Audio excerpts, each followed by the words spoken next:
शुक्लांबरधरं विष्णुं शशिवर्णं चतुर्भुजं प्रसन्नवदनं ध्यायेत् सर्वविघ्नोपशान्तये व्यासं वसिष्ठनप्तारं शक्ते पौत्रमकल्मषं पराशरात्मजं वन्दे सुखदातं तपोनिधिं व्यासाय विष्णुरूपाय व्यासरूपाय विष्णवे नमो वै ब्रह्मनिजये वासिष्ठाय नमो नमः अविकाराय शुद्धाय नित्याय परमात्मने सतैकरूपरूपाय विष्णवे सर्वजिष्णवे यस्य स्मरणमात्रेण जन्म संसारबन्धनात् विमुच्यते नमस्तस्मै विष्णवे प्रभविष्णवे ओम नमो विष्णवे प्रभविष्णवे श्रीवैशम्पायन उवाच श्रुत्वा धर्मान् शेषेण पावनानि च सर्वशः युधिष्ठिरः शान्तनवं पुनरेवाभ्यभाषत युधिष्ठिर उवाच किमेकं दैवतं लोके किं वाप्येकं परायणं स्तुवन्तत्तत्कमर्चन्तः प्राप्य युर्मानवा शुभं को धर्मः सर्वधर्माणां भवतः परमो मतः किं जपन्मुख्यते जन्तुर्जन्म संसारबन्धनात् ॐ विष्णुपादाय कृष्णप्रेष्ठाय भूतले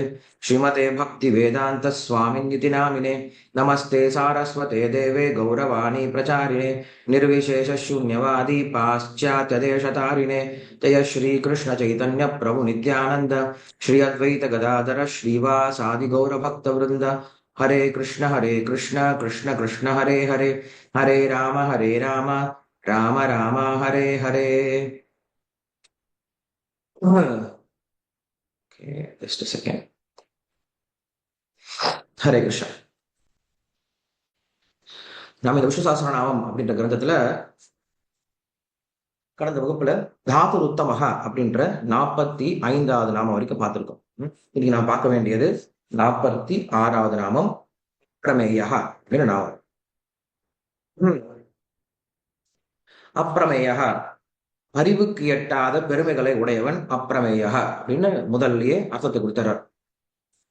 அப்பிரமேய பிரமேய அப்படின்னா பிரமாணத்தினால் அறியப்பட வேண்டியவன் பிரமேயன் அப்படின்னு சொல்றார். பிரமாணம் பிரமாதா பிரமேய அப்படின்னு சொல்றது உண்டு. நாம் இந்த உலகத்துல எதை தெரிஞ்சுக்கிறதா இருந்தாலும் நமக்கு அதை தெரிந்து கொள்வதற்கான பிரமாணம் தேவைப்படுது. நம்ம இந்த வார்த்தை கேள்விப்பட்டிருப்போம், பிரமாணம் அப்படின்ற வார்த்தையை கேள்விப்பட்டிருப்பீங்க. நீங்க பகவத்கீதா கிளாஸ்ல கூட நீங்க பிரமாணம் அப்படின்னு கேள்விப்பட்டிருப்பீங்க. பிரமாணம்னா என்னது? இது இப்படிப்பட்டது அப்படின்னு தெரிந்து கொள்வதற்கு உதவிகரமா இருக்கக்கூடிய கருவிதான் என்ன சொல்றோம்? பிரமாணம் சொல்றோம். பிரகிருஷ்ட ரூபேன மானயதி இதி பிரமாணா அப்படின்னு சொல்றாங்க. மா அப்படின்னா அளவிடுதல், பிர அப்படின்னா முழுமையாக.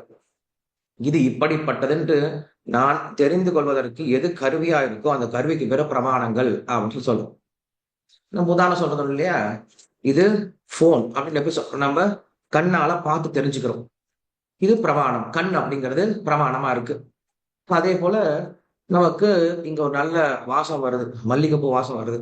சோ இது மல்லிகைப்பூ நான் அப்படி தெரிஞ்சுக்கிறேன், அப்படியே மூக்கால தெரிஞ்சுக்கிறேன். மூக்கு அப்படிங்கிறது பிரமாணமா இருக்கு. நான் ஒரு சில விஷயத்த கேட்டு தெரிஞ்சுக்கிறேன், இது இவருடைய சப்தம்னு கேட்டு தெரிஞ்சுக்கிறேன். ஒரு சில விஷயத்த நான் ருசிச்சு தெரிஞ்சுக்கிறேன், ஒரு சில விஷயத்த நான் தொட்டு தெரிஞ்சுக்கிறேன். இப்படியாக என்னுடைய புலன்களை கொண்டு, என்னுடைய புலன்களை கருவியாக கொண்டு நான் ஒரு சில விஷயம் தெரிஞ்சுக்கிறேன் இல்லையா, அப்ப இதுக்கு பேரு பிரமாணம் அப்படின்னு சொல்றது உண்டு. பொதுவாக நமக்கு 3 விதமான பிரமாணங்கள் சொல்றது உண்டு. பிரத்யக்ஷ, அனுமான, சப்த அப்படின்னு 3 விதமான பிரமாணங்களை சொல்றது உண்டு. இந்த சாஸ்திரத்துல நிறைய பிரமாணங்கள் இருக்கு. அனுஷ, உபமான, அர்த்தாபத்தி, அபாவ, சம்பவ, ஐதிஹ்ய, சேஷ்ட, பிரத்யக்ஷ, அனுமான, சப்த அப்படின்னு சொல்லிட்டு 10 விதமான பிரமாணங்களை நமக்கு ஜீவ கோஸ்வாமி சொல்லிக் கொடுக்கிற சந்தர்ப்பத்தில். இதில் நம்ம தெரிஞ்சுக்க வேண்டிய 3 பிரமாணங்கள்: பிரத்யக்ஷ பிரமாணம், அனுமான பிரமாணம், சப்த பிரமாணம் அப்படின்னு 3 விதமான பிரமாணங்கள் இருக்கு. பிரத்யக்ஷ பிரமாணம்னா கண்ணால பார்த்து தெரிஞ்சுக்கிறது. பகவானை நம்மால என்ன பண்ண முடியாது? கண்ணால பார்த்து தெரிந்து கொள்ள முடியாது. ஏன் கண்ணால பார்த்து பகவானை தெரிஞ்சுக்க முடியாது அப்படின்னு கேட்கும் பொழுது, ஏன்னா கண்ணால பார்த்து தெரிஞ்சுக்கணும் அப்படின்னா இவர் இப்படிப்பட்டவர் அப்படின்னு நம்ம தெரிஞ்சுக்கணும். சோ பகவானை போல, அதாவது நாம உதாரணம் சொல்லணும் அப்படின்னா, நாம் ஏற்கனவே ஒரு விஷயத்த பார்த்துருக்கணும். அந்த விஷயம் நம்ம இப்ப தெரிஞ்சுக்கிறதுக்கு கண் உதவிகரமா இருக்கும். அங்க பாரு தெரியுதான்னு சொல்லி கேட்போம், தெரியுதுன்னு சொல்லி சொல்லுவோம். கண்ணால பார்த்து தெரிஞ்சுக்கலாம். அந்த சப்தம் கேக்குதா, கேக்குதுன்னு சொல்லி சொல்லுவோம். அந்த சப்தத்தை நம்ம முன்னாடியே கேட்டிருப்போம். இப்ப மறுபடியும் கேட்கும் பொழுது நம்மளுக்கு அது தெரியுதா, தெரியுது, கேக்குதா, கேக்குது அப்படின்னு சொல்லலாம். பட் பகவான் நம்ம இதுக்கு முன்னாடி பார்த்ததே இல்லாதனால நம்ம என்ன பண்ண முடியாது? பகவானே நம்ம முன்னாடி வந்தாலும் நம்மளுக்கு பகவான் கண்டிப்பா தெரிய போறது கிடையாது. நம்ம இதுக்கு முன்னாடி பார்த்ததே கிடையாது. அவருடைய சப்தத்தை கேட்டதே கிடையாது. அதனால பகவானை நம்ம என்ன பண்ண முடியாது? பார்த்து, இல்ல கேட்டு, இல்ல உணர்ந்து, தொட்டு, ருசித்து, முகர்ந்து தெரிந்து கொள்ள முடியாது அப்படிங்கிறது முதல் விஷயம். பகவானை இந்த புலன்களை கொண்டு தெரிந்துக்கவே முடியாது. இந்த புலன்கள் எல்லாமே கட்டுப்பாடு கூடியது. பகவான் இந்த புலன்களுக்கு அப்பாற்பட்டவர் அப்படின்னு சொல்லி சொல்றாங்க. அதனால அவருக்கு பேரு அப்ரமேயகா அப்படின்னு சொல்றாங்க. நிறைய பேர் கேள்வி கேட்பாங்க. எனக்கு எனக்கு கடவுளை காட்ட முடியுமா? கண்ணால காட்ட முடியுமா? நான் கடவுளை பார்க்கணும் அப்படின்னு சொல்லி கேட்பாங்க. கடவுள் எங்க இருக்கா? நான் கண்ணுல பார்க்கணும் அப்படின்னு சொல்லுவா. கடவுளை நீ பார்க்க தேவையில்லைப்பா. நீ பார்க்கக்கூடிய உன்னுடைய பார்க்கக்கூடிய திறமையே கடவுள் தான் சொல்லி சொல்றோம். சாஸ்திரம் என்ன சொல்லுது அப்படின்னா, உன்னுடைய கண்ணுக்கு பார்க்கக்கூடிய திறமை இருக்குல்ல, அந்த திறனே கடவுள் தான். அப்ப கண்ணை கொண்டு எப்படி மறுபடியும் கண்ணை பார்க்க முடியும்? நீ என்ன நினைச்சிட்டு இருக்க? நான் கடவுளை பார்க்கணும், நான் கடவுளை பார்க்கணும்னு சொல்லி சொல்றியே. உனக்கு பார்க்கக்கூடிய திறமை ஒண்ணு வந்திருக்குல்ல, அது உன்னோட திறமையா? கண்டிப்பா கிடையாது. எத்தனையோ பேர்களுக்கு கண்கள் இருக்கு, ஆனா கண்ணு தெரிய மாட்டேங்குது. அப்ப நம்முடைய கண்ணுக்கு கண்ணாக இருந்து நம்முடைய கண்களை இயக்குபவரே அந்த கடவுள் தான். நம்முடைய மூக்குக்கு மூக்கா இருந்து அந்த மூக்கை இயக்குபவரே கடவுள் தான். நம்முடைய காதுக்கு காதா இருந்து அந்த காதை இயக்குபவரே கடவுள் தான். இப்படியாக கடவுளை நாம் உணர முடியுமே தவிர, அவர் நம்ம என்ன பண்ண முடியாது? இந்த புலன்களை கொண்டு கண்டிப்பா தெரிஞ்சுக்கவே முடியாது. ஏன் தெரிஞ்சுக்க முடியாது அப்படின்னா, நம்முடைய புலன்கள் ரொம்ப சின்ன சின்ன புலன்கள். இந்த சின்ன புலன்களால அவ்வளவு பெரிய பகவானை அடக்கிட முடியுமா அப்படிங்கறதுதான் கேள்வி. அவ்வளவு பெரிய பகவான இந்த கண்ணை கொண்டு நான் பார்த்துட்டேன் அப்படின்னா, அப்ப நம்ம புலன்களுக்கு என்ன பண்றாரு? அவரு கட்டுப்பட்டவரா மாறிடுறார். அப்ப அவருக்கு இந்த உயர்ந்த பரத்துவம் அப்படிங்கிறது விட்டு போயிடும். அதனால இந்த புலன்களுக்கு அப்பாற்பட்டவரா தான் இன்னைக்கும் பகவான் இருக்கார் அப்படின்னு சொல்றாங்க. அவருக்கு பேரு அப்ரமேயகா அப்படின்னு சொல்றாரு. சரி, என்னுடைய புலன்களால் தெரிஞ்சுக்க முடியாது, ரிஷிகள் தெரிஞ்சுக்கலாமே அப்படின்னா, ரிஷிகளும் சொல்றாங்க எங்களால பகவானை முழுமையா தெரிஞ்சுக்கவே முடியாது அப்படின்னு ரிஷிகளும் கைவிட்டுறாங்க. தேவர்கள் கிட்ட கேட்கிறோம், தேவர்களே நீங்க பகவானை தெரிஞ்சுக்கிட்டீங்களா அப்படின்னா, தேவர்களும் சொல்லிட்டாங்க. ஸ்ரீமத் பாகவத்துடைய ஆரம்ப ஸ்லோகத்திலே சொல்றாங்க, எங்களால பகவானை புரிஞ்சிக்கவே முடியல, பகவானுடைய செயல்பாடுகள் எங்களுடைய புத்திக்கு அப்பாற்பட்டதா இருக்குன்னு தேவர்களும் கைவிட்டாங்க. சரி, கடைசி என்ன பண்றோம்? சாஸ்திரத்துக்கிட்ட போறோம். சாஸ்திரமா நம்மளுக்கு பகவானை பத்தி முழுமையா சொல்லிக் கொடுக்குவேன் அப்படின்னா, சாஸ்திரம் சொல்லுது நான் என்ன பண்ண போறேன்? உங்களுக்கு பகவானை பத்தி முழுமையா சொல்லி கொடுக்குறேன் அப்படின்னு சொல்லி சொல்றேன். வேதா அமேதம் புருஷம் மகாந்தம் ஆதித்யவர்ணம் தமசஸ்து பாரே அப்படின்னு புருஷத்தை சொல்லு. வேதாக மேதம் மகாந்தம், வேதத்துக்கு அவனுடைய மகாந்தம், அவனுடைய பெருமைகள் தெரியும்பா அப்படின்னு சொல்லி சொல்லுது. சரி, அந்த வேதத்துக்கிட்ட கேட்கிறோம், பகவானுடைய பெருமைகளை சொல்ல அப்படின்னு சொல்லி சொல்ல கேட்கிறோம். வேதங்கள் என்ன பண்ணுது? தன்னுடைய வார்த்தைகளால முதல்ல வர்ணிக்க ஆரம்பிக்குது பகவானை. வார்த்தைகளால பகவானை வர்ணிக்க ஆரம்பிக்குது, வர்ணிக்க ஆரம்பிக்குது, வர்ணிக்க ஆரம்பிக்குது. அந்த வர்ணனை போயிட்டே இருக்கு. பகவானை வர்ணித்து வார்த்தைகள் அடங்கிவிட்டது, பகவானுடைய குணங்கள் இன்னும் தீரலையா.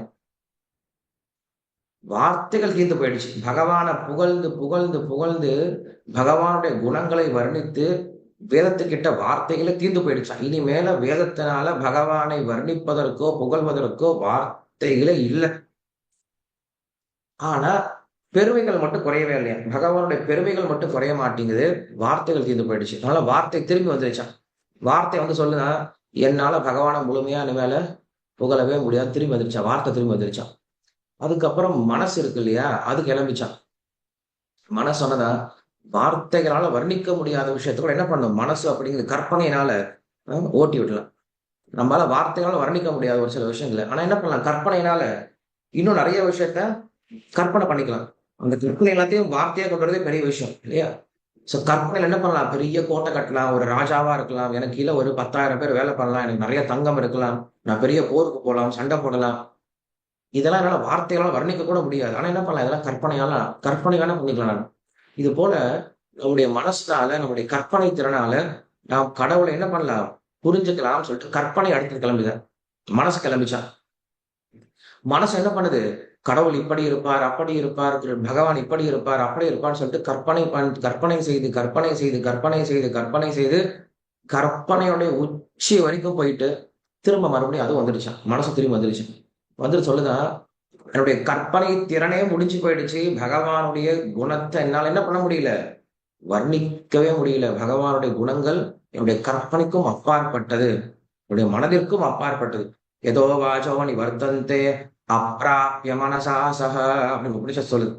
எவன் ஒருவன் கிட்ட வார்த்தைகள் போயிட்டு திரும்பி வந்துருச்சோ, எவன் ஒருத்தன் கிட்ட மனசும் போயிட்டு திரும்பி வந்துருச்சோ, அப்படிப்பட்டவன என்ன சொல்றாங்க, பிரமேயா அப்படின்னு சொல்ல, நம்முடைய புலன்களுக்கும் நம்முடைய புத்திக்கும் அப்பாற்பட்டவனா இருக்கான்னு சொல்றார். அப்படின்னு என்ன புரிஞ்சுக்கலாம், பகவான் நம்முடைய புலன்களுக்கும் புத்திக்கும் அப்பாற்பட்டவனா இருக்கான்னு என்ன அர்த்தம்? சாஸ்திரங்களாலையும் புரிஞ்சுக்க முடியல, வேதங்க ரிஷிகளாலையும் புரிஞ்சுக்க முடியல, தேவர்களாலையும் புரிஞ்சுக்க முடியல. அப்படி ஏன் அவரை புரிஞ்சுக்கணும்? அவர் என்னென்ன புரிஞ்சுக்கிறது? அவரை புரிஞ்சுக்க முடியாத சொல்லிட்டீங்க, என்னன்னு புரிஞ்சுக்கிறது அப்படின்னு கேட்கும் போதுதான் சாஸ்திரம் சொல்லுது, பிரம்மதேவன் சொல்றாரு, யார் ஒருவன் என்னால் பகவானை முழுமையாக புரிந்து கொள்ள முடியாதுன்னு புரிஞ்சுக்கிறானோ அவன் தான் பகவானை புரிஞ்சுக்கிட்டான். இல்லையா? இதுதான் பகவானை புரிஞ்சுக்கிறதுக்கான மிக முக்கியமான ஒரு குணம். என்னால பகவானை முழுமையாக புரிந்து கொள்ள முடியாது அப்படின்னு புரிஞ்சுக்கிட்டீங்கன்னா நீங்க பகவானை புரிஞ்சுக்கிட்டீங்க. இதுவே எனக்கு பகவான் தெரியும், எனக்கு பகவானை தெரியாத, எனக்கு பகவானை தெரியுங்க அப்படின்னு சொன்னீங்கன்னா உங்களுக்கு பகவானை பத்தி ஒண்ணுமே தெரியல அப்படின்னு அர்த்தம். நாங்க நிறைய முறை பகவத்கீதைலாம் கொண்டு போய் விற்க போவோம். வீடு வீடா போய் பகவத்கீதை, கிருஷ்ணா புக்கெல்லாம் விற்க போவோம். விற்க போகும்போது மக்கள் கிட்ட போய் காட்டுவோம், இந்தாங்க பகவத்கீதை வாங்கிக்கோங்க அப்படின்னு சொல்லிட்டு. எங்களுக்கு தெரியுங்க, பகவத்கீதை எல்லாம் தெரியுங்க, எங்களுக்கு கிருஷ்ணன் எல்லாம் தெரியுங்க, எங்களுக்கு கிருஷ்ணர் ராமாயணம் எல்லாம் தெரியும், ராமாயணம் மகாபாரதம் எல்லாம் தெரியும் அப்படிம்பா. ஒண்ணுமே தெரியாது, அதெல்லாம் எல்லாம் தெரியும் தெரியும்பா. ஆனா பிரம்மதேவனே சொல்றான், எனக்கு பகவானை பத்தி ஒண்ணுமே தெரியல, எனக்கு பகவானை பற்றி ஒண்ணுமே தெரியாதுன்னு சொல்லி சொல்றான். அதான் உண்மை, நமக்கு பகவானை பற்றி ஒண்ணுமே தெரியாது. இதை தெரிஞ்சுக்கிட்டா போதும். ஏன்னா பகவான் நம்முடைய புத்திக்கு அப்பாற்பட்டவர், நம்மை விட உயர்ந்தவரா இருக்காரு. தன்னுடைய வெறும் சுவாச காற்றிலே என்ன பண்றாரு, மொத்த பிரபஞ்சத்தையும் உருவாக்குறாரு. ஒரு சுவாசம் விடும்போது பிரபஞ்சம் எல்லாம் வெளில வருது, இன்னொரு சுவாசத்தை உள்ள இழுக்கும் போது பிரபஞ்சம் எல்லாம் உள்ள போயிடுது. அவ்வளவு பெரிய நபர். நம்முடைய மூச்சு காட்டு விட்டு நம்ம இழுத்தனா என்ன வரப்போகுது, ஒண்ணும் வராது. நம்ம இப்ப நிறைய தானே என்ன பண்ணிட்டு வந்தோம், மூச்சு விட்டு விட்டு விட்டு இழுத்துதான் இருக்கும், என்ன வருது, ஒண்ணும் வரல. ஏதாவது வந்துச்சா, ஒண்ணும் வரல. இதுவே பகவான் ஒரு தடவை மூச்சை விட்டுட்டு மூச்சை இழுத்தார் அப்படின்னா ஒரு பெரிய சிருஷ்டியே ஏற்பட்டு அதுல பல பிரம்மாக்கள் தோன்றி அதுல பல கோடி ஜீவாத்மாக்கள் பல்லாயிரம் வருடங்கள் வாழ்ந்து பல ராஜாக்கள், பல சரித்திரங்கள், பல வரலாறுகள், பலவிதமான செயல்பாடுகள் எல்லாம் அந்த ஒரு நிஸ்வாத சுவாசத்துல இருக்கு. அப்படிப்பட்டவர் தான் பகவான். சோ அப்படிப்பட்ட பகவான் நம்ம எப்படி புரிஞ்சுக்க முடியும்? அதனால அவருக்கு பேரு அப்பிரமேயன். அதனால என்ன தெரியுமா புரிஞ்சுக்கணும், பகவானை என்னால் புரிந்து கொள்ள முடியாதுன்னு புரிஞ்சுக்கிட்டீங்கன்னா நீங்க பகவானை புரிஞ்சுக்கிட்டீங்க அப்படின்னு அர்த்தம். இன்னும் இந்த வார்த்தைக்கு அதிகமான அர்த்தத்தை கொடுத்திருக்காங்க. பராசர பட்டரும் சரி, சங்கராச்சாரியாரும் சரி, நிறைய அர்த்தங்கள் கொடுத்திருக்காங்க. நம்ம அவ்வளவு அளவுக்கு இன்னும் டீப்பா போய் தெரிஞ்சுக்க வேண்டாம். இந்த அளவுக்கு நம்ம இன்னைக்கு புரிஞ்சுக்கிட்டா போதும். மைசூர் மகாராஜா என்ன பண்றாரு அப்படின்னா, தன்னுடைய கோலார் தங்க சுரங்கத்தை பார்க்கறதுக்காக கோலாருக்கு போய் தங்க சுரங்கத்தை பார்த்துட்டு இருக்காரு. அப்ப அங்க ஒரு சின்ன கிருஷ்ணரை பாக்குறாரு, லட்டு கிருஷ்ணரை பாக்குறாரு. லட்டு கிருஷ்ணரை பார்த்தோடனே அவருக்கு ஒரே ஆசை, இந்த லட்டு கிருஷ்ணரை கொண்டுட்டு போயிடணும், நம்ம ஊருக்கு கொண்டுட்டு போயிட்டு நம்ம ஊர்ல வச்சு என்ன பண்ணுங்க, லட்டு கிருஷ்ணரை வழிபடணும் அப்படின்னு நினைக்கிறார். அந்த மைசூர்ல இருந்து கிளம்பி போயிட்டு இருக்கார். அந்த அங்க அங்க அந்த வழிபாடு பண்ணிட்டு கூட அந்த நபர்கிட்ட கேட்கிறார், எனக்கு இந்த கிருஷ்ணர் கூட அப்படின்னு கேட்கிறார். ராஜா கேட்கிறார், சரி கொடுத்தலான்னு சொல்லிட்டு அந்த கொடுத்துட்டான். அந்த லட்டு கிருஷ்ணர் அழகா தூக்கிட்டு வந்துட்டு இருக்காரு. வந்துட்டு இருக்கும்போது இரவு அந்த இடத்துல தங்க வேண்டியதாயிடுச்சு. சாயந்தர நேரத்துல அந்த இடத்துல ஒருத்தர் தங்கணும். சரி, மல்லூர் அப்படின்னு சொல்லிட்டு ஒரு ஊர்ல தங்குறார். அங்க தொட்ட மல்லூர் அப்படின்னு சொல்லி சொல்றது உண்டு. அந்த இடத்துல தங்குறார். ஒரு சந்தன பெட்டியில என்ன பண்றாரு, அந்த கிருஷ்ணர் அழகா வச்சுட்டு தூக்கிட்டார். காலை நேரம், காலை நேரத்துல பார்த்தோம் அப்படின்னா அங்க இருக்க மக்கள் எல்லாம் வந்து பாக்குறாங்களா, அந்த கிருஷ்ணர் வந்து பாக்குறாங்க. அது அவ்வளவு அழகா இருந்த கிருஷ்ணர் இருக்கார்.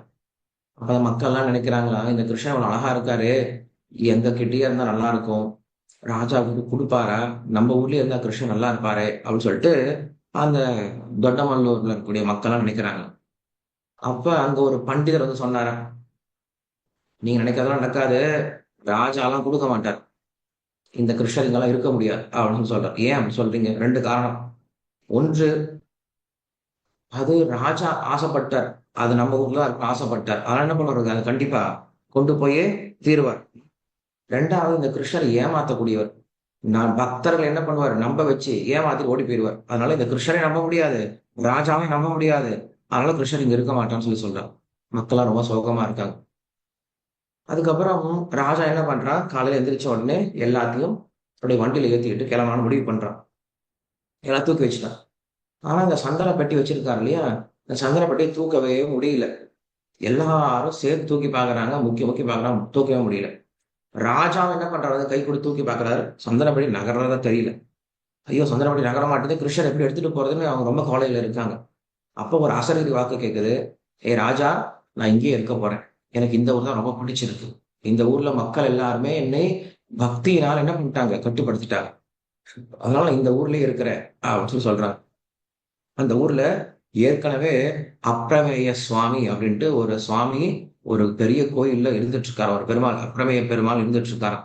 என்னை கொண்டு போய் என்ன பண்ணுங்க? அந்த கோயிலே பிரதிஷ்டை பண்ணிருங்க அப்படின்னு கிருஷ்ணர் சொல்லிட்டாராம். அதுக்கப்புறம் அந்த கோயில கிருஷ்ணரை பிரதிஷ்டை பண்ணிட்டாங்க. அப்பதான் ஒரு பிச்சைக்காரன் அந்த இடத்துல அந்த கூட்டத்துல ஒரு பிச்சைக்காரன் வந்தானா. வந்து ராஜா கிட்ட சொன்னானா, ராஜா கவலைப்படாத. கிருஷ்ணனுடைய விருப்பம் இதுதான் அப்படின்னு சொல்லிட்டு பேச ஆரம்பிக்கிறார். அப்புறம் அந்த பிச்சைக்காரனே சொல்றாரு, என்னை பார்த்து நீ பிச்சைக்காரன் நினைக்காதப்பா. நீ பெரிய ராஜா. நான் பிச்சைக்காரன். நான் உனக்கு ஏதோ அறிவுரை சொல்ல நினைக்காத. கடவுளுக்கு முன்னாடி நாம எல்லாரும் பிச்சைக்காரங்க தான். நான் எப்படி உனக்கு பிச்சைக்காரனா தெரியணும், அதே போல கிருஷ்ணருக்கு முன்னாடி நீ எப்படிதான் தெரியுவ? ஒரு பிச்சைக்காரனா தெரியுவ. கிருஷ்ணருக்கு முன்னாடி நீ யார்? உன்கிட்ட என்ன செல்வம்? ஒண்ணும் கிடையாது. அதனால என்ன பிச்சைக்காரன் நினைக்காது. பிச்சைக்காரன் சாதாரண நினைக்காது. நான் சொல்றதை கேளு. கிருஷ்ணருக்கு இங்கதான் இருக்கணும்னு ஆசை இருக்கு. ஆனா என்ன பண்ற? அவர் இங்கே இருக்கட்டும். நீங்க வழிபாடு பண்ணு அப்படின்னு சொல்லிட்டு ராஜாவை சமாதானம் கொடுத்துட்டார். அதுக்கப்புறம் இந்த பண்டிதரை கூப்பிட்டு பேசினார். ஐயோ பண்டிதரே, என்ன சொன்னீங்க நீ? ராஜாவால சமாளிக்க முடியாதா? கிருஷ்ணர் ராஜாவை சமாளிக்க முடியும்.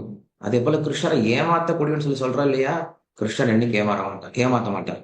தன்னுடைய பக்தர்களுடைய பக்திக்கு கட்டுப்படுவாரே தவிர கிருஷ்ணர் என்னைக்கும் யாரும் ஏமாற்ற மாட்டார் அப்படின்னு சொல்லிட்டு, கிருஷ்ணரை யாரும் கட்டுப்படுத்த முடியாது. தன்னுடைய இஷ்ட பிரகாரம் அவர் எங்க இருக்கணும்னு நினைக்கிறாரோ அப்படி இருப்பார் அப்படின்னு சொல்லக்கூடிய இந்த குணத்தை என்ன பண்றார்? நமக்கு காட்டுறார். இன்னைக்கும் நீங்க மைசூர்ல இருக்கக்கூடிய அந்த சாலை அந்த ஊருக்கு போனீங்க அப்படின்னா, அங்க தொட்டமல்லூர் அப்படின்ற இடத்துல அப்பிரமேய பெருமாள் அப்படின்ற கோயில பார்த்தோம் அப்படின்னா, இன்னைக்கும் அந்த சின்ன லட்டு கிருஷ்ணனுடைய விக்கிரகம் வச்சு வழிபாடு பண்ணிட்டு இருக்காங்க. இந்த விக்கிரகத்தை பார்த்துதான் என்ன பண்றா அப்படின்னா, புரந்தரதாசர் ஜெகதோத்தாரண அடிஷிதலி சோத அப்படின்ற ஒரு பாட்டு இருக்கு இல்லையா? அந்த பாட்டை இந்த கிருஷ்ணருக்காக தான் பாடினாராம். அப்படிப்பட்ட பெருமாள் தான் என்ன சொன்னாங்க? அப்பிரமேய, நம்முடைய புலன்களுக்கு அப்பாற்பட்டவர். நம்மால என்ன பண்ண முடியாது? பகவான் இப்படிப்பட்டவர் தான் புரிஞ்சுக்க முடியாது அப்படின்னு சொல்லக்கூடிய ஒரு திருநாமம் தான் என்ன சொல்றீங்க? அப்பிரமேய அப்படின்னு சொல்றார். அதுக்கப்புறம் ரிஷிகேஷா அடுத்த நாம சொல்றேன். ரிஷிகேஷா அப்படின்னா எவன் ஒருவன் புலன்களை கட்டுப்படுத்தக்கூடியவனா இருக்கானோ அவன் தான் ரிஷிகேஷன். யாருடைய புலன்களை கட்டுப்படுத்துறார்? தேவர்களுடைய புலன்களை கட்டுப்படுத்துறார். பக்தர்களுடைய புலன்களை கட்டுப்படுத்துறார் அப்படின்னு சொல்றார். தேவர்களுடைய புலன்களை கட்டுப்படுத்துறாருன்னா என்ன அர்த்தம்? தேவர்கள் அவர்களுடைய பக்தர்களுக்கு ஏதாவது வரனை கொடுக்கிறார் அப்படின்னா, அது பகவான் பார்த்து கொடுக்கல அப்படின்னா, அந்த தேவர்களால யாருக்கும் வரணை கொடுக்க முடியாது. சோ தேவர்களை வழிபட்டு தேவர்களால் நமக்கு ஒரு நல்லது கிடைக்குது அப்படின்னா, அது பகவானுடைய கருணையினால மட்டும்தான் கிடைக்கும் தவிர தேவர்களுக்கு சக்தியே கிடையாது யாருக்கும் கருணை கொடுக்கறதுக்கு. இப்ப நான் இருக்கேன். நான் யாருக்காவது ஏதாவது கொடுக்கணும் அப்படின்னு என்ன பண்றேன்? என்னுடைய கையால கொடுக்குறேன். என்னுடைய கை கொடுக்கணும் அப்படின்னா நான் நினைக்கணும். என்னுடைய ஆத்மா நினைக்கணும். கொடுக்கணும்னு நினைக்கணும். என் ஆத்மா நினைக்காம என் கை தானா கொடுக்காது. கைக்கு யாரும் பூஜை பண்ண மாட்டாங்க. ஐயோ என் கையே, இந்த கையே, இந்த கைதானே எனக்கு தானம் கொடுத்த, இந்த கைதான் எனக்கு செல்வத்தை கொடுத்த அப்படின்னு சொல்லிட்டு யாரும் கைக்கு பூஜை பண்ண மாட்டாங்க. உடம்புக்கு தான் பூஜை பண்ணுவாங்க. ஆத்மாவை தான் வழிபடும். யாரும் கையை புகழ்ந்து பேச மாட்டாங்க. ஆஹா எப்படிப்பட்ட கை, அந்த கைதான் எனக்கு தானம் கொடுத்தது, அந்த கைதான் எனக்கு பொருள் கொடுத்தது அப்படின்னு சொல்லி கை யாரும் புகழ்ந்து பேச மாட்டாங்க. அந்த கைக்கு சொந்தக்காரனாகிய, அந்த கையை இயக்கக்கூடிய அந்த ஆத்மாவை உடைய அந்த நபரை தான் என்ன புகழ்ந்து பேசுவாங்க. அது போலதான் தேவர்கள் எல்லாமே இந்த உடம்புல பகவானுடைய உடம்புக்கு ஒரு அங்கத்தை போல. அப்ப தேவர்கள் ஏதாவது கொடுக்குறாங்க அப்படின்னா பகவான் அப்படின்ற ஆத்மா நினைக்காம தேவர்கள் அப்படின்ற கைகள் எதுவுமே நம்மளுக்கு கொடுக்க முடியாது. அதனால என்ன பண்ணக்கூடாது? தனித்தனியா கைக்கெல்லாம் பூஜை பண்ணிட்டு இருக்க கூடாது.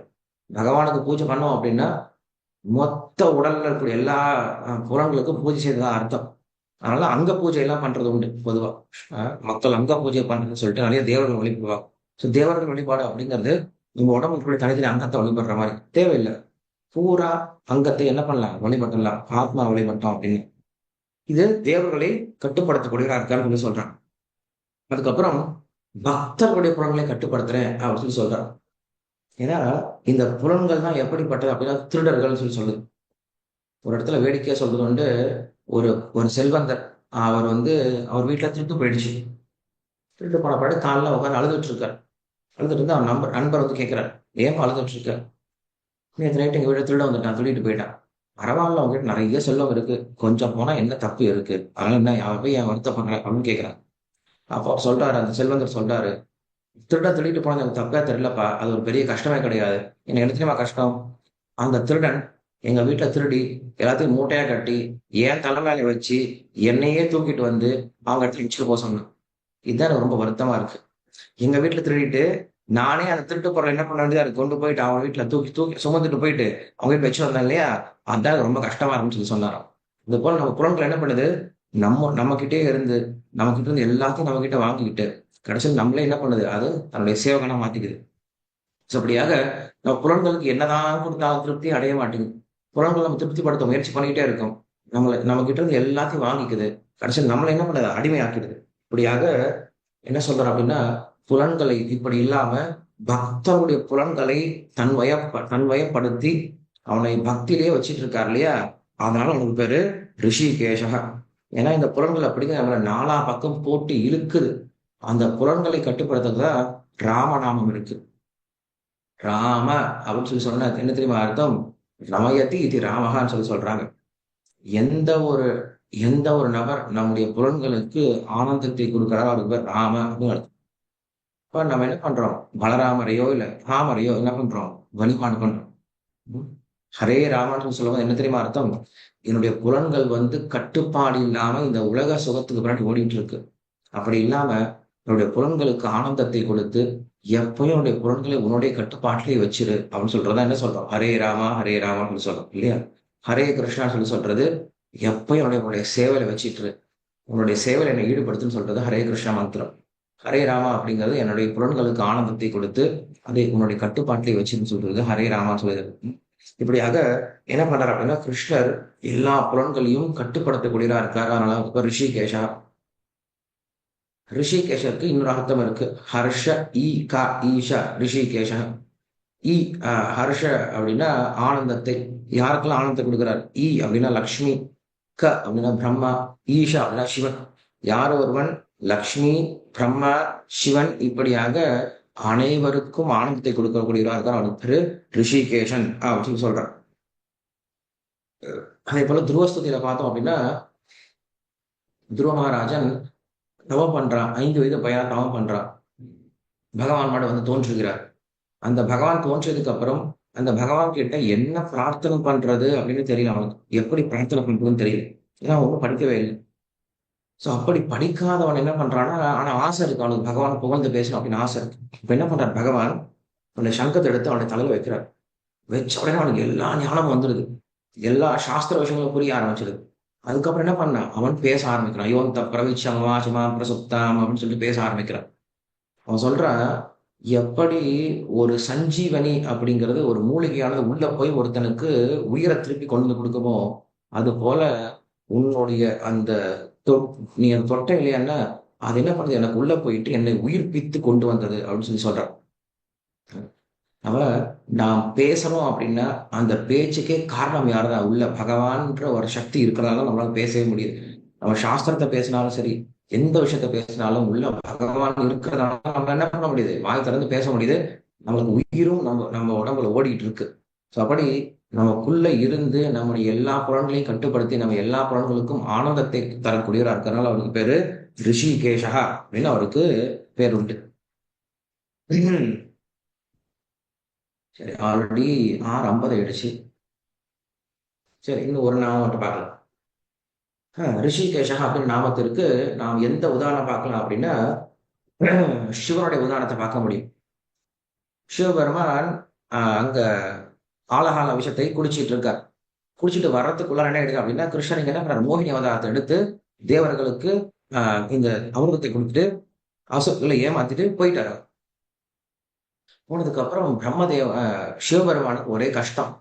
அவர் நினைக்கிறாரு, எல்லாரும் பகவானுடைய மோகினி அவதாரத்தை பார்த்துட்டாங்க, என்னால பார்க்க முடியலையே, நான் மோகினி அவதாரத்தை மறுபடியும் பார்க்கணும் அப்படின்னு நினைக்கிறார். நினைச்ச உடனே மறுபடியும் பகவான் கிட்ட வந்து கேட்கிறாரு, சுவாமி எல்லாரும் இந்த மோகினி அவதாரத்தை பார்த்துட்டாங்க, உங்க அவதாரத்தை பார்த்துருக்காங்க, நானும் பார்க்கணும், எனக்கு ஆசையா இருக்கு, எனக்கும் காட்டுங்க அப்படின்னு சொல்றாரு. அப்ப கிருஷ்ணர் சொல்றாரு, தேவையில்லைப்பா, அது அந்த அவதாரம் அப்படிங்கிறது அசுரர்களை மயக்கிறதுக்காக ஒரு அவதாரம், அந்த அவதாரம் உனக்கு வேண்டாம் அப்படின்னு சொல்லி சொல்றாரு. இல்லைன்னா அதை பார்த்தே ஆகும் அப்படின்னு சொல்லி சொல்றாரு. சரி, பக்தர்கள் ஆசைப்பட்ட என்ன பண்ணலாம், பகவான் நிறைவேற்றுவார். சரி, மோகினி அவதாரம் காட்டுறேன், ஜாக்கிரதை அப்படின்னு சொல்லி சொல்றாரு. சரின்னு சொல்லிட்டாரு. அதுக்கப்புறம் என்ன பண்றாரு, கிருஷ்ணர் ரொம்ப அழகான மோகினி மூர்த்தியா வர்றார். இது ஸ்ரீமத் பாகவத்திலே வர்ணனை இருக்கு. அந்த மோகினி மூர்த்தியை பார்த்த உடனே சிவபெருமானுடைய மனசு சஞ்சலப்பட ஆரம்பிச்சது. சிவபெருமான் என்ன பண்றாரு, அந்த மோகினி மூர்த்தி பின்னாடி ஓட ஆரம்பிச்சிட்டாரு. அங்க சிவ அடியார்கள் எல்லாரும் உட்காந்து சிவபெருமானுடைய பெருமைகளை பாடிட்டு இருக்காங்க. சிவ பார்ஷதர்கள் எல்லாம் என்ன பண்றாங்க, சுத்தி இருந்து சிவபெருமான காவல் காத்துட்டு இருக்காங்க. பார்வதி தேவி பக்கத்திலே உட்காந்துட்டு இருக்கா, மனைவி பக்கத்திலே உட்காந்துட்டு இருக்கா. அப்படிப்பட்ட சூழ்நிலையில சிவபெருமான் என்ன பண்றாரு, இன்னொரு பெண்ணை பார்த்து ஓடுறார்.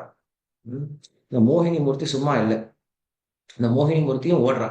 சிவபெருமான் கண்டு துரத்திட்டே வர்றார். மோகினி மூர்த்தி ஓடுறா, எங்க தெரியுமா ஓடுறா, எங்கெல்லாம் வந்து சிவபெருமானுக்கு யஜ்ஞம் பண்ணிட்டு இருக்காங்களோ, எங்கெல்லாம் சிவ மந்திரத்தை சொல்லிட்டு இருக்காங்களோ, எங்கெல்லாம் சிவனுக்கு பூஜை பண்ணிட்டு இருக்காங்களோ அந்த இடத்துல எல்லாம் ஓடுறா வேணும்னு.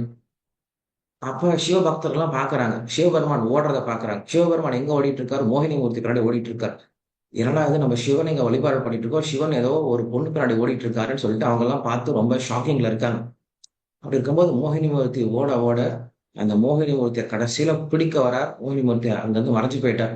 அப்பதான் அந்த மோகினி மூர்த்தியை பார்த்துதான் அவருக்கு ஆசையினால அந்த அவருடைய சக்தி வெளியேற்பட்டு அதுல இருந்தா குமாரன் தோன்றினான். குமார சம்பவம் அப்படின்றதெல்லாம் இப்ப கேள்விப்பட்டிருக்கோம். ஸோ எப்படி வந்து நமக்கு முருகன் தோன்றினார், இல்ல ஐயப்பன் தோன்றினார் அப்படின்ற கதைகள்லாம் இதுல இருந்தா நமக்கு புராணங்கள்ல சொல்றாங்க, எப்படி தோன்றினார்கள் அப்படின்னு சொல்லிட்டு.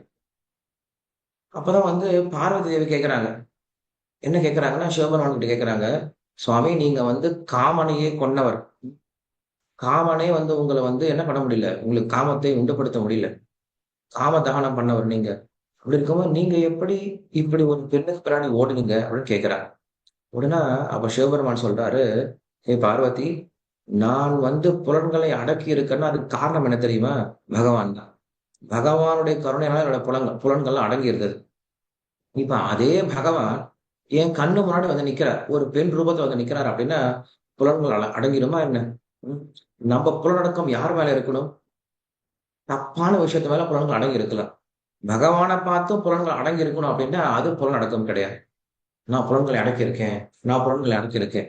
எப்ப புலன்களை அடக்கணும், தப்பான விஷயத்த பார்த்தா புலன்களை அடக்கலாம். பகவான் முன்னாடி நம்ம முன்னாடி வராரு, அவர் வரும்போது என்ன பண்ணக்கூடாது, நான் புலன்களை அடக்க போறேன்னு சொல்லி இருக்கக்கூடாது. நிறைய பேர் அதை பண்ணுவாங்க. கோயிலுக்கு போயிட்டு கண்ணை மூடிப்பாங்க, பகவான விக்கிரகத்துக்கு முன்னாடி போய் கண்ணை இறுக்கி மூடிட்டு போய் பிரார்த்தனை பண்ணுவாங்க.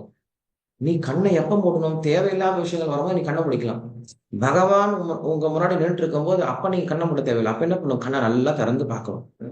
அதனால என்னுடைய புலன்களுக்கு சுவாமியா இருக்கக்கூடிய அந்த கிருஷ்ணர் வந்து என் முன்னாடி வந்து இப்படி ஒரு அழகான ரூபத்தில் இருக்கும்போது நான் எப்படி புலன்களை அடக்கி இருக்க முடியும்? அப்படி புலன்களை அடங்கி இருந்துச்சுன்னா அது புலன் அடக்கமே கிடையாது. அது புலன்கள் மரம் போல மரத்து போயிடுச்சு, இல்லை நான் இறந்து போயிட்டு அர்த்தம். அப்ப புலன்கள் அடங்கி இருக்கக்கூடாது, அப்பதான் ஆசைப்படணும். அதனால என்னுடைய புலன்களுக்கு, என்னுடைய புலனடக்கத்திற்கு காரணம் அவர்தான் இருக்கிறனால அவருக்கு பேரு ரிஷிகேஷா அப்படின்னு நாமத்தினால என்ன பண்றாரு, அந்த ரிஷிகேஷனை வழிபாடு பண்றான்னு சொல்றாரு. அது மட்டும் அவன் இல்லாம சொல்றாரு அவரு, என்னை ஒருத்தர் மயக்க முடியும் அப்படின்னா அது கிருஷ்ணால மட்டும்தான் முடியும் அப்படிங்கிறத காட்டுறதுக்காக நான் என்ன பண்ணேன், இந்த மாதிரி ஒரு லீலையை பண்ணேன் அப்படின்னு சொல்லிட்டு பகவான் சொல்றார். இப்படியாக மாயைக்கு கட்டுப்பட மாட்டார் சிவன். ஆனா பகவானுடைய ரூபத்திற்கு என்ன பண்றாரு, ஆசைப்பட்டு போறார். அதனால அவங்க ரெண்டு பேருக்குள்ள அப்படி ஒரு உறவு இருக்கு. சிவனுக்கும் விஷ்ணுவுக்கும் நடுவில் அப்படிப்பட்ட ஒரு அழகான ஒரு உறவு இருக்கு. அதை நம்மளால புரிஞ்சுக்க முடியாது. ஏன்னா நம்ம ஏன் புரிஞ்சுக்க முடியாது, ரிஷிகேஷா அப்பிரமேயா, ஏன்னா பகவான் அப்பிரமேயனா இருக்கார், நம்முடைய புலன்களுக்கு அப்பாற்பட்டவராக இருக்கார். அதனால நம்மளால அவரை அவ்வளவு சீக்கிரம் புரிஞ்சுக்க முடியாது. சரி, ஆல்ரெடி நம்ம 2 நாமம் தான் பார்த்துருக்கோம். இதுக்கே டைம் ஆயிடுச்சு. அதோட முடிச்சாங்க. அடுத்த நாளுக்கு வகுப்புல நம்ம பத்மநாபகா, அவரகுரு, அப்புறம் விஸ்வகர்மா அப்படின்னு நாமத்தை பார்க்க போறோம். ஸோ நாளைக்கு பார்த்தோம் அப்படின்னா நாளையும் நம்மளுக்கு 50 நாமங்கள் பூர்த்தியாக போகுது. ஸோ முதல் 50 நாமங்கள் அப்படிங்கிற நாளைக்கு நம்ம முடிச்சிடலாம். ஓகே, நீங்க நான் பேசுன விஷயத்தை யாருக்காவது கேள்வி கேட்டிருந்தா கேட்கலாம்.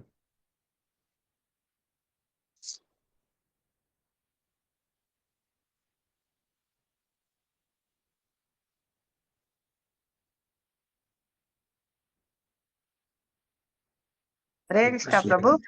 ஹரே கிருஷ்ணா. இதுல பிரமாணம் சொன்னேன் இல்லையா, 3 சொன்னேன் இல்லையா? ஹரே கிருஷ்ணா பிரபு.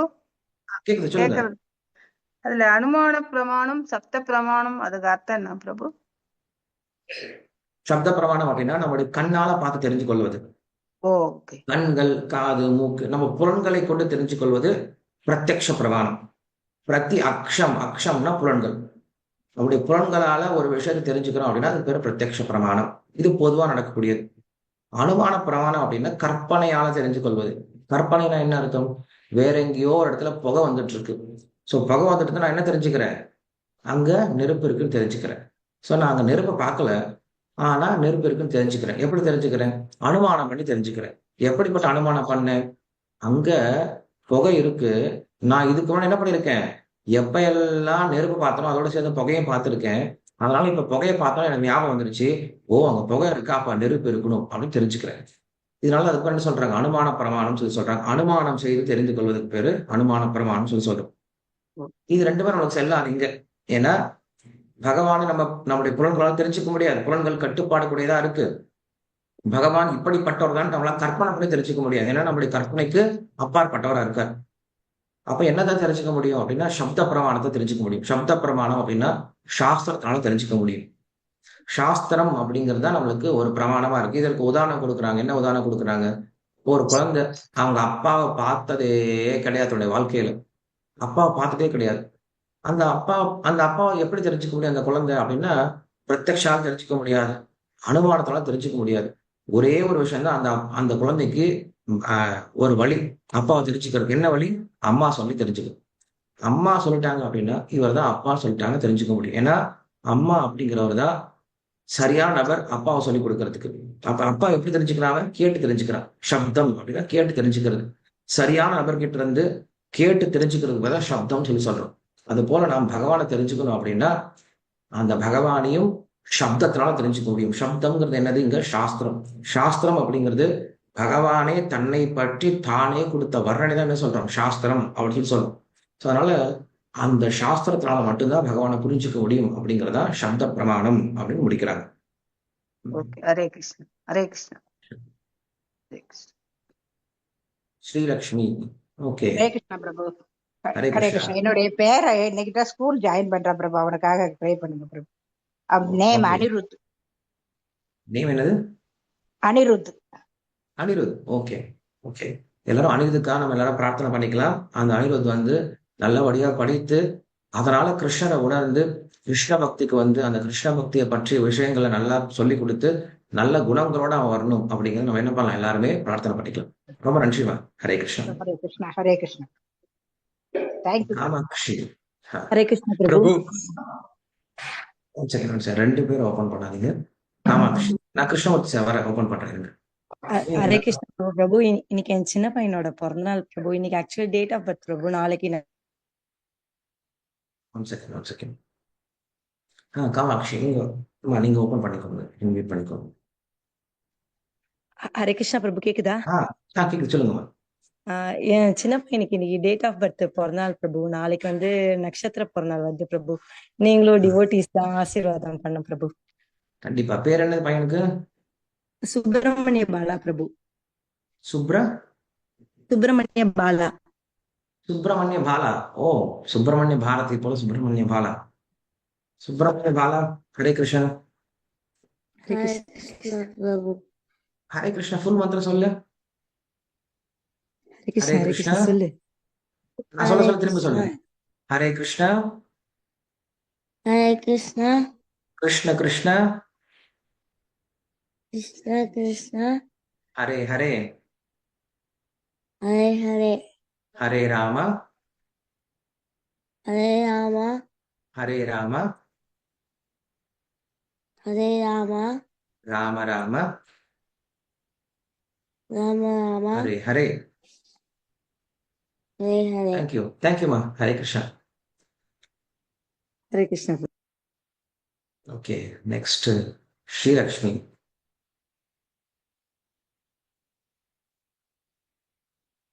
கிருஷ்ணமூர்த்தி சார் அங்க. பிரபு நான் இப்பதான் சொல்லிட்டேன் பிரபு.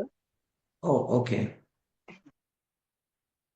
கிருஷ்ணமூர்த்தி சார் நீங்க மியூட். எஸ்.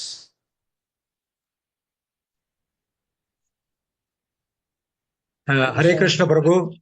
சொல்லுங்க ப்ரோ. ஆஹ் உங்க லெக்சர் வந்து ரொம்ப இன்ட்ரெஸ்டிங்கா ரொம்ப இம்ப்ரெசிவா இருக்கு. ஒரு சின்ன சந்தேகம். ஒவ்வொரு மந்திரமும் 108 தடவை 108 தடவை சொல்றோம் இல்லையா பிரபு? அந்த 108 என்ன காரணம்? அந்த 108 தடவை சொல்றதுங்கிறது என்ன காரணம் பிரபு?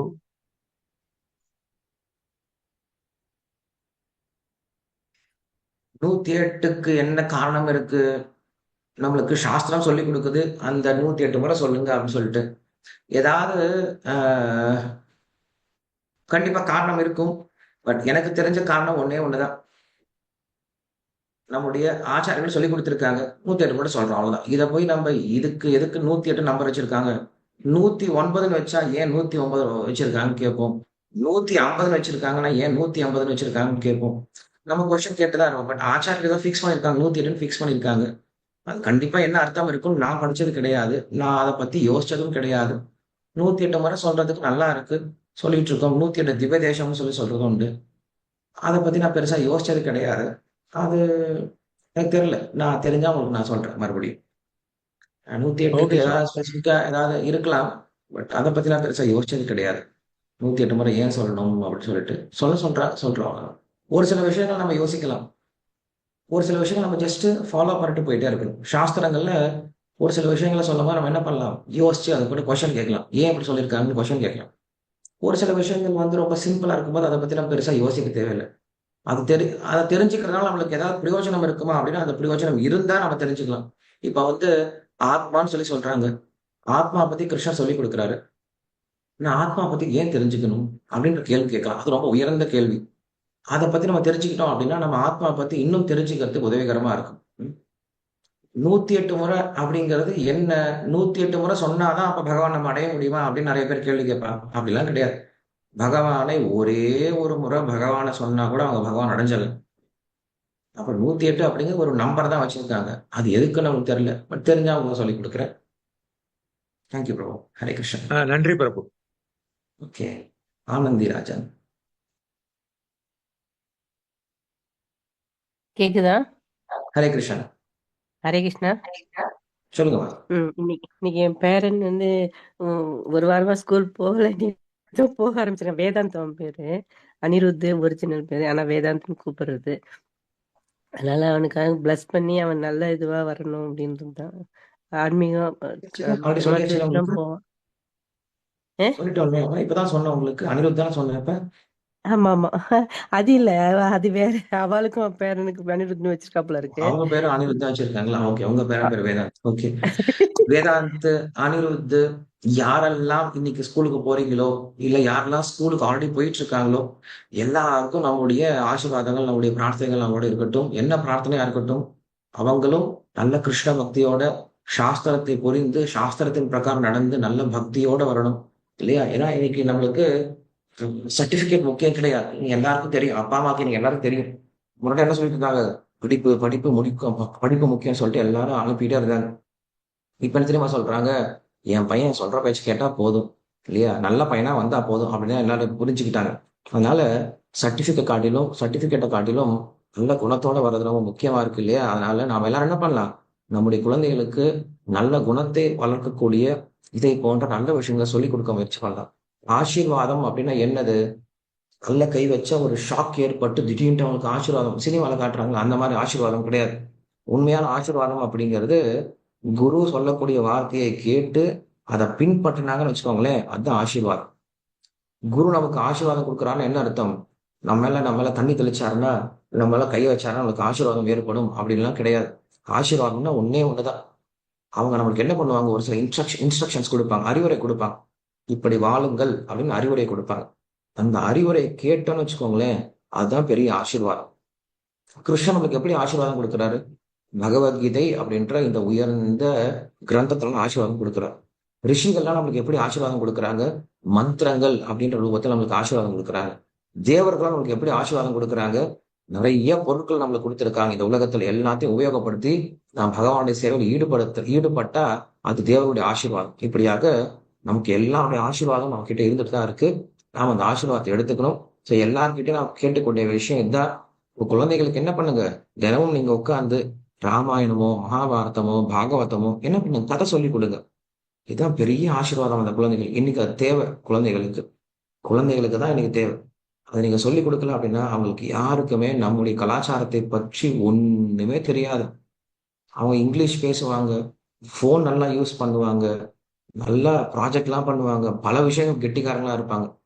ஆனா நம்ம கலாச்சாரத்தை மறந்து போயிடுவாங்க. அப்பான்னா என்ன, அம்மான்னா என்ன, குருன்னா என்ன, தாத்தான்னா என்ன, பாட்டின்னா என்ன, எல்லாம் மறந்து போயிடுவாங்க. கடவுள்னா என்ன, எல்லாம் மறந்து போயிடுவாங்க. இன்னைக்கு மனுஷங்களை வந்து ஒரு மெஷின் மாதிரி தயார் பண்ண முயற்சி பண்ணிட்டு இருக்காங்க. மெஷினுக்கு இதெல்லாம் தெரியவே தெரியாது. மெஷின் என்ன பண்ணும், மெஷின் மாதிரி ஓடிக்கிட்டே இருக்கும். இப்போ வந்து பேப்பர் கரெக்ஷன் நடந்துட்டு இருக்கு. எக்ஸாம்ல பேப்பர் கரெக்ஷன் நடந்துருக்குன்னு வச்சுக்கோங்களேன். இப்ப ஒரு மெஷின் கிட்ட கொடுத்துட்டோம்னா அந்த மெஷின் என்ன பண்ணும், 34 மார்க் வாங்கினா 34 மார்க் நமக்கு தெரியும். 34 வாங்கினாலும் ஃபெயில் தான், 35 வாங்கினா தான் பாஸ். என்ன பண்ணும் மெஷின், ஃபெயில் அப்படின்னு போட்டுரும். 34 வாங்கணும் ஃபெயில்னு போட்டுரும். இதுவே ஒரு ஆசிரியர் திருத்திட்டு இருக்காரு, அவர் திருத்திட்டு பாக்குறாரு 34 இருக்கு. அவர் என்ன பண்ணுவார், ஃபெயில்னு போடுவாரா? போட மாட்டார். பாவம், ஒரு அரை மார்க்கு நம்ம ஃபெயில் பண்ணுவேன், மறுபடியும் ஒரு வருஷம் கஷ்டப்பட்டுருவேன் சொல்லிட்டு என்ன பண்ணுவார், எங்கேயாவது பார்த்து ஒரு அரை மார்க்கை சேர்த்து போட்டு விட்டு பாஸ் பண்ணி பாஸ்ன்னு போட்டுருவார். இதுதான் மெஷினுக்கும் மனுஷனுக்குள்ள வித்தியாசம். மனுஷனால ஆலோசனை பண்ண முடியும், மனுஷனால மத்தவனுக்கு மேல பశ్చాத்தாபம் காட்ட முடியும். ஆனா மெஷின் அதை காட்டவே காட்டாது.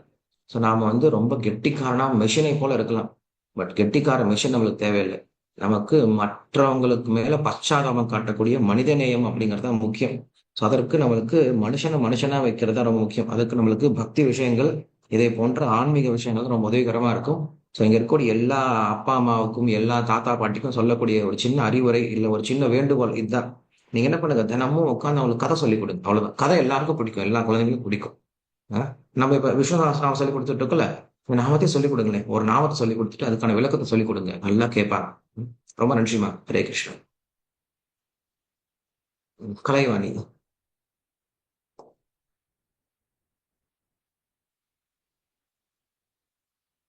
கலைவாணி அன்மியூட் பண்ணிட்டு பேசுங்க நீங்க. ஹரே கிருஷ்ணா. ஹரே கிருஷ்ணா. ரிஷிகேஷ் இப்ப சொன்னீங்களா பிரபு, அந்த நாமத்துக்கும் ரிஷிகேஷ் அந்த பிளேஸ்க்கும் சம்பந்தம் இருக்கா பிரபு? ரிஷிகேஷ் நாமத்துக்கெல்லாம் சம்பந்தம் கிடையாது. அதே மாதிரி நம்ம முன்னாடி பார்த்தப்போ சிவபெருமான் பேர் கூட ரிஷிகேஷ் வருமா, இல்ல கிருஷ்ணருக்கு மட்டும்தான் பிரபு அந்த நேம் வருமா? விஷ்ணுக்கு மட்டும்தான்? எல்லா பேரும் கிருஷ்ணருக்கு பொருந்தும். அந்த பேரை தான் கடன் கொடுத்திருக்காரு மத்தவங்களுக்கு எல்லாம். ஓகே ஓகே, ஏன்னா நான் கேட்ட மாதிரி இருக்கு முன்னாடி சிவபெருமான். தன்னுடைய பேர் தான் கிருஷ்ணர் என்ன பண்ணிருக்காரு, எல்லாத்துக்கும் கடன் கொடுத்திருக்காரு. ஓகே ஓகே ஓகே பிரபு, அதான் கேட்டேன். சரி, ஓகே, தேங்க்யூ. ஹரே கிருஷ்ணன்.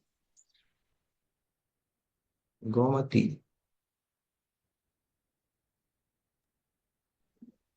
பிரபு சாமி நமஸ்காரம். பிரபு நமஸ்காரம். நீங்க சொல்லிக் கொடுக்கறது ரொம்ப நல்லா இருக்கு, விளக்கம் ரொம்ப நல்லா புரியுறது, ரொம்ப நன்றி. எங்களுக்கு நீங்க இப்படி உங்களுக்கு வந்து நல்லா நடத்தி தரணும். என் பிள்ளைக்கு நாட்டு பொண்ணுக்கு நீ கல்யாண நாள் வாழ்த்து சொல்லுங்களேன். அவன் பேர் ஐயப்பன், அவ பேர் சங்கரி லதா. ஓகே, நீ கோமதி அம்மாவுடைய பையனுக்கும் அவங்களுடைய மருமகளுக்கும் திருமண நாள். எல்லாரும் என்ன பண்ணுங்க, அவங்களுக்காக ஒரு தடவை ஹரே கிருஷ்ண மந்திரம் சொல்லிடுங்க. உங்களுக்குள்ளார திருமணம் அப்படிங்கிற விஷயத்துக்கான நோக்கம் என்ன அப்படின்ட்டு நம்ம புரிஞ்சுக்கணும். திருமணம் அப்படிங்கிறது வெறும் ஆண் பெண் சேர்ந்து ஒரு வீட்டுல வசிப்பது மட்டும் கிடையாது. திருமணம் அப்படிங்கிறதுக்கான பெரிய அர்த்தமே ஒரு ஆணும் பெண்ணும் சேர்ந்து பகவானுக்கு சேவை பண்றது. அது மட்டும் இல்லாம அவங்க 2 பேரும் சேர்ந்து நிறைய குழந்தைகளை பெற்றெடுத்து அந்த குழந்தைகளுக்கு கிருஷ்ண பக்தியை கொடுக்கணும் அப்படிங்கிறது திருமணத்தோடைய மிக முக்கியமான ஒரு அம்சம். ஸோ இந்த அம்சத்தை என்ன பண்ணணும் நம்ம குழந்தைகளுக்கு சொல்லி கொடுக்கணும். இப்படி இல்லைன்னா குழந்தைகளுக்கு நிறைய பேர் திருமணம் ஏன் பண்றேன்னே தெரியாம நிறைய பேர் சொல்றாங்க, கல்யாணம் அப்புறம் பண்ணிக்கிறேன். இன்னைக்கெல்லாம் 30, 35, 38, 40 வயசாகி என்ன பண்ண மாட்டேங்கிறாங்க, திருமணம் பண்ணிக்கவே மாட்டேங்கிறாங்க. அவங்க நினைக்கிறாங்க திருமணம் அப்படிங்கிற ஒரு ஒரு ஒரு ஒரு பாரமா நினைக்கிறாங்க. திருமணம் பாரம் கிடையாது. திருமணம் அப்படிங்கிறது நம்மளுக்கு கொடுக்கப்பட்டிருக்க ஒரு பெரிய பொறுப்பு. அந்த பொறுப்பை நம்ம எல்லாரும் எடுத்துக்கணும். அது ஸ்ரத்தையோட பண்ணணும். அது பகவத் பக்தியோட செஞ்சோம் அப்படின்னா திருமணமானது ரொம்ப காலம் நிலைச்சு ரொம்ப சந்தோஷம் வாழ்க்கை வாழ முடியும். அதனால நீங்க என்ன பண்ணுங்க, கோமதி அம்மா அவங்க 2 பேருக்கும் இன்னைக்கு உட்கார வச்சு அவங்கள ஹரே கிருஷ்ணா மந்திரம் சொல்ல வைங்க. நாங்கெல்லாம் ஹரே கிருஷ்ணா மந்திரம் தினமும் சொல்லிட்டு தான் இருக்கோம்.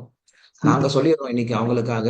பட் நீங்க உங்களுடைய கடமை என்ன அப்படின்னு அவங்களை உட்கார வச்சு என்ன பண்ணுங்க, இன்னைக்கு 2 பேரையும் அப்பா இன்னைக்கு திருமண நாள், இன்னைக்கு ஒரு நாளா நான் சொல்ற பேச்சு கேளுங்க அப்படின்னு சொல்லிட்டு அவங்க நிறைய வெட்டிங் பார்ட்டி அனிவர்சரி பார்ட்டி எல்லாம் வச்சிருப்பாங்க. அதை அவங்க பண்ணிட்டு போட்டோம். பட் நம்ம செய்ய வேண்டிய வேலை அவங்களை உட்கார வச்சு என்ன பண்ணுங்க, அவங்களுக்கு மாலையை கொடுத்து ஒரு மாலை 108 முறை சொல்ல வைங்க. அது ரொம்ப சந்தோஷமான வாழ்க்கைக்கு அடித்தளமா இருக்கும். ரொம்ப நன்றிமா. ஹரே கிருஷ்ணன். கண்டிப்பா. சந்தோஷம். ஹரே கிருஷ்ணன். ஓகே, ஸ்ரீனிவாசன். ஹரே கிருஷ்ணா குருஜி. ஒரு பக்தர் கேட்டிருந்தாரு எதற்காக நம்ம 108 முறை மந்திரம் ஜபிக்கிறோம் அப்படின்னு சொல்லிட்டு. ஆக்சுவலா பாத்தீங்கன்னா 12 ராசி இருக்குது, 9 கிரகம் இருக்குது. அதை மல்டிப்ளை பண்ணா 108 டைம்ஸ் வரும். அதே மாதிரி சான்ஸ்கிரிட்ல பாத்தீங்கன்னா 54 ஆல்பபெட்ஸ் இருக்குது. அது அந்த சிவான் சக்திக்கு வேண்டி அதே நீங்க டபுளா மல்டிப்ளை பண்ணீங்கன்னா அதுவும் 108 டைம்ஸ் வரும். அப்புறம் இன்னொரு வந்து சன்னோட டயமீட்டர் வந்து 108 டைம்ஸ் வந்து எர்த்தை விட அதிகமா இருக்குது. அதுவும் ஒரு வித காரணமா சொல்றாங்க. இன்னொன்னு பார்த்தோம்னா கிருஷ்ணருக்கு சர்வ் பண்றதுக்கு வேண்டி 108 கோபியர்கள் இருந்தாங்களாமா. அதற்காகவும் 108 முறை ஜபிக்கிறோம்னு ஒரு இது சொல்றாங்க. யார் சொல்றாங்க? இது போட்டிருக்காங்க இதுல. இதுல பட் சான்ஸ்கிரிட்ல ஆல்பபெட்ஸ் வந்து 54 இருக்குது. அது சிவான் சக்திக்கு வேண்டி பிரிக்கிறதுக்கு வேண்டி 2 பேருக்கு சேர்த்து சொல்ற மாதிரி 108 டைம்ஸ் சொல்லியிருக்கோம் அப்படிங்கிற மாதிரி. அதான் யார் சொல்றாங்க? இது ஆல்பபெட்டிக் நான் இதுல படிச்சது நான். நம்ம என்ன பண்ணோம் அப்படின்னா என்னைக்குமே சாஸ்திரத்தை பிரமாணமா கொண்டுதான் பேசணும். பகவத்கீதையில இதை பற்றி ஏதாவது இருக்கா? ஸ்ரீமத் பாகவத்துல இதை பற்றி ஏதாவது இருக்கா? சைத்தன்ய சரிதாமிரத்துல இதை பத்தி ஏதாவது இருக்கா? பக்தி ரசாமிரசத்துல இதை பத்தி ஏதாவது இருக்கா? உபனிஷத்துக்கள் இதை பத்தி ஏதாவது இருக்கா? புராணங்கள் இதை பத்தி ஏதாவது இருக்கா? இதிகாசங்கள் ஏதாவது இருக்கா அப்படின்னு பார்க்கணுமே தவிர கூகுள்ல என்ன சொல்லி இருக்கு அப்படிங்கிறத நம்ம பார்க்க கூடாது. நம்ம என்ன பண்றோம்னா ஆன்மீகம் அப்படி வந்துருச்சுன்னா எதை வேணா பிரமாணம் எடுத்துக்கணும். இப்பதான் சொல்லி கொடுத்தேன் உங்களுக்கு. பிரமாணம் அப்படின்னு இருக்கணும் அப்படின்னா அது சாஸ்திர பூர்வமா இருக்கணும். சாஸ்திரத்துக்கு புறம்பான விஷயங்கள் எத்தனையோ யார் வேணா சொல்லிட்டு இருக்கலாம். அதெல்லாம் நம்ம என்ன பண்ணக்கூடாது, பிரமாணமா ஏற்றுக்கூடாது. கண்டிப்பா ரீசன்ஸ் இருக்கலாம். பட் இதுதான் ரீசன் அப்படின்னு நம்ம தெரிஞ்சுக்க வேண்டிய அவசியம் கிடையாது. நான் சொன்னேன் இல்லையா, ஒரு சில விஷயங்கள் நம்ம காரணம் தெரிஞ்சுக்கணும் அப்படின்ற அவசியமே கிடையாது. மார்கழி மாசம் எந்திரிக்கணும் சொல்றாங்க. மார்கழி மாசம் சீக்கிரம் எந்திரிங்க, பகவான வழிபாடு பண்ணுங்கன்னு சொல்றாங்க. ஏன் மார்கழி மாசம் சீக்கிரம் எந்திரிக்கணும்? அதெல்லாம் தேவையே இல்லை, கேட்க வேண்டிய தேவையே கிடையாது. மார்கழி மாசம் சீக்கிரம் எந்திரிச்சு பகவான வழிபாடு, அவ்வளவுதான். ஆண்டாள பண்ணா, அதை வந்து கோபியர்களும் பண்ணாங்க, அவ்வளவுதான். இதுக்கு என்ன பண்றாங்க, இப்ப சயின்டிபிக்கா நான் சொல்ல ஆரம்பிக்கிறேன்னு சொல்லிட்டு ஒரு சிலர் ஆரம்பிக்கிறாங்க. என்ன சொல்லுவாங்க, மார்கழி மாசத்துல காலையில ஓசோன் லேயர் ஓப்பன் ஆகும். ஓசோன் லேயர் ஓப்பன் ஆனா அங்கிருந்து நம்ம நல்ல ஃப்ரெஷ்ஷான காற்று வரும். அந்த காற்று நம்ம சுவாசிச்சோம் அப்படின்னா நம்ம லங்ஸுக்கு ரொம்ப நல்லது, நுரையீரலுக்கு ரொம்ப நல்லது. அதனால நம்ம பெரியவங்க சொல்லியிருக்காங்க மார்கழி மாசம் சீக்கிரம் எந்திரிங்கன்னு சொல்லியிருக்காங்க அப்படின்னு சொல்லுவாங்க. இப்ப இதை கேட்ட நேரத்திலுமே வரும், மார்கழி மாசம் சீக்கிரம் எந்த சொல்லியிருக்காங்க. நான் என்ன பண்றேன், மார்கழி மாசம் சீக்கிரம் எந்திரிச்சு மொட்டை மடையில நடந்துட்டு இருக்குன்னு சொல்லி நடந்துட்டு இருப்பான். அவன் பஜனைக்கு வரமாட்டான் இல்லையா? சோ மார்கழி மாசம் சீக்கிரம் எந்திரிச்சு கோயில்ல பகவானுடைய பஜனைக்கு வர்றது அப்படிங்கறதா அதனுடைய முக்கியத்துவம். சீக்கிரம் எந்திரிச்சு நான் 3 மணிக்கு எந்திரிச்சு மொட்டை மாடையில நடந்துட்டு ஓசோன் லேயர் வந்துருச்சு எனக்கு, ஓசோன் லேயர் வந்துருச்சு எனக்கு சுவாசம் பாக்குறது, அது வந்து மார்கழி மாசம் எந்திரிச்சு பிரயோஜனம் கிடையாது. அதனால நம்ம ஆன்மீக காரணங்கள் கண்டுபிடிக்கலாம். ஆனா எல்லாத்துக்கும் அறிவியல் காரணம் அப்படிங்கிறது நம்மளுக்கு தேவையும் கிடையாது. குலாப் ஜாமுன் சாப்பிட்றோம், குலாப் ஜாமுன் சாப்பிட்டா குலாப் ஜாமுன் ஏன் இனிப்பா இருக்கு அப்படின்னு யாரும் கொஸ்டினே கேட்கறது கிடையாது. குலாப் ஜாமுனை வாயில போடுறேன், இனிப்பா இருக்கு, அவ்வளவுதான் எனக்கு தெரியும், அவ்வளவுதான். அதுக்கு காரணம்லாம் தேட தேவையில்லை. அதுக்கு காரணம் கேட்டா என்ன தெரியுமா சொல்லுவாங்க அறிவியல் ஆராய்ச்சியாளர்கள், அந்த குலாப் ஜாமுனை சாப்பிட்ட உடனே உங்க நாக்குல ஒரு அமிலம் ஏற்படுது, அந்த அமிலமானது உங்க புத்திக்கு சொல்லுது நீ இனிப்ப சாப்பிடுன்னு சொல்லுது. அங்க இருந்து டோப்பமைன் அப்படின்ற ஒரு சில அமிலங்கள் உங்களுக்கு ஓப்பன் ஆகுது. அந்த டோப்பமைன் அமிலங்கள் ஓப்பன் ஆகுறதுனால உங்களுக்கு அந்த குலாப் ஜாமுன் டேஸ்ட் தெரியுது. இந்த விளக்கெல்லாம் உங்களுக்கு தேவையில்லை. நம்ம ஒரு அப்பா அம்மா ஒரு கணவன் மனைவி மனைவி வந்து கணவன் கிட்ட கேட்கறாங்க, ஏங்க என்னை பார்த்தா உங்களுக்கு ஏங்க பிடிக்குது, என்ன உங்களுக்கு ஏன் பிடிக்குது அப்படின்னு கேள்வி கேட்கறா. பொதுவாக எல்லா மனைவியும் கேட்கக்கூடிய கேள்வி, என்ன உங்களுக்கு பிடிச்சிருக்கா, என்ன உங்களுக்கு பிடிக்குமா அப்படின்னு கேட்பாங்க. என்ன பார்த்தா உங்களுக்கு ஏன் சந்தோஷமா இருக்கு அப்படின்னு கேள்வி கேட்கிறா. கேள்வி கேட்டா கணவன் சொல்றாரு, அது ஒண்ணும் இல்லம்மா, உன்னை பார்த்தா என்னுடைய மனசுல ஒரு ஒரு விதமான ரசாயனம் வருது, அது மண்டையில இருந்து டோபமைன் எனக்கு ரிலீஸ் ஆகுது, அதனால பிடிக்குது அப்படின்னு சொல்லி சொன்னாங்கன்னா, என்னது என்ன பார்த்தா ரசாயனம் வருது, மைண்ட்ல மனசுல இருந்து டோபமைன் வருதா, என்னையா சொல்ற, பைத்தியம் பிடிச்சேன்னு சொல்லிட்டு நம்ம போயிடுவாங்க. உன்னுடைய குணங்கள் எனக்கு பிடிச்சிருக்கு, உன்னுடைய ரூபம் எனக்கு பிடிச்சிருக்கு, நீ பண்ணக்கூடிய சேவை பிடிச்சிருக்கு அப்படின்னு சொன்னா அவங்களுக்கு சந்தோஷமா இருக்கும். அதனால நாம் எல்லாத்துக்குமே அறிவியல் காரணம் தெரிஞ்சுக்கணும் அப்படின்ற அவசியம் கிடையாது. கிருஷ்ணருக்கு ஏன் 4 கை இருக்கு திடீர்னு ஒருத்தன் வந்து கேட்பான். பெருமாளுக்கு ஏன் 4 கை இருக்கு அப்படின்னு கேட்பாங்க. இல்ல விஷ்ணு சஹஸ்ரநாமத்துல ஏன் 1000 பேர் இருக்கு, ஏன் 2000 பேர் வைக்க வேண்டியது தானே அப்படின்னு கொஸ்டின் கேட்பாங்க. அப்ப நம்ம என்ன பண்ணுவோம், அதை சொல்றதுக்காக வேற ஏதோ ஒரு காரணத்தை கண்டுபிடிப்போம். 1000னா இது, 1000த்துக்கு மதிப்பு இது, 1000னா இப்படி, 1000னா அப்படின்னு சொல்லிட்டு அந்த 1000த்துக்கு நம்ம என்ன பண்ணுவோம், முக்கியத்துவம் கொடுக்க ஆரம்பிச்சிடும். இங்க 1000த்துக்கு முக்கியத்துவம் கிடையாது, 108க்கு முக்கியத்துவம் கிடையாது. இங்க முக்கியத்துவம் நாமத்துக்கு மட்டும்தான். 108 அப்படிங்கிறது வெறும் நம்பர் தான். நம்பரை பார்த்து போகாதீங்க, வெறும் மந்திரத்தை மட்டும் சொல்லுங்க அப்படிங்கிறது தான் என்னுடைய ஆலோசனை. பட் நீங்க சொன்ன ஆன்சருக்கு ரொம்ப நன்றி. ஏன்னா நீங்க எங்கேயோ படிச்சு சொல்லியிருப்பீங்க. ரொம்ப நன்றி பிரபு. ஜெய் கிருஷ்ணன்.